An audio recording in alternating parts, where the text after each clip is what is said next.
Madame Silla, dans l'actualité également, cette importante quantité de produits impropres à la consommation détruite à Gandon, dans la région de Saint-Louis, résultat d'une opération menée conjointement par la brigade régionale de l'hygiène et l'inspection régionale du commerce.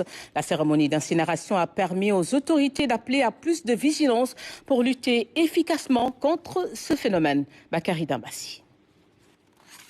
Une importante quantité de produits impropres à la consommation a été incinérée à la décharge de Gandon. Cette activité menée conjointement par la brigade régionale de l'hygiène et de l'inspection régionale du commerce s'inscrit dans la volonté des autorités de mettre à la disposition des populations des produits sains et de qualité. Cette opération s'inscrit dans la politique de l'État, donc dans le cadre de la lutte contre vraiment tout ce qui est produit impropre à la consommation.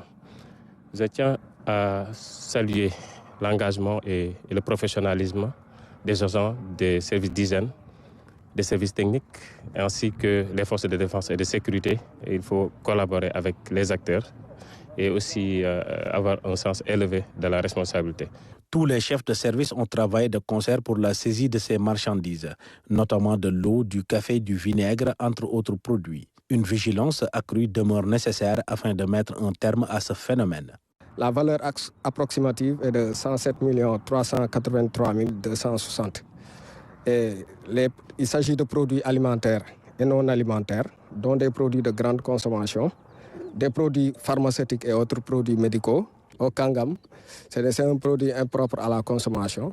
Pour ce cas de figure, nous avons saisi 5 667 bouteilles d'eau. La quantité de ces produits saisis, c'est pratiquement, ça avoisine les 5 tonnes pour une valeur de 6 240 000. Alors, je pense que nous appelons vraiment la population à plus de vigilance, à plus d'alerte et à la dénonciation également. Au-delà des initiateurs de l'incinération et de la destruction de ces produits, la gendarmerie nationale ainsi que les sapeurs-pompiers ont pris part à l'activité. Les responsables du service d'hygiène de la zone nord ont par ailleurs insisté sur l'importance de disposer de moyens logistiques et humains adéquats afin de remplir pleinement leur mission.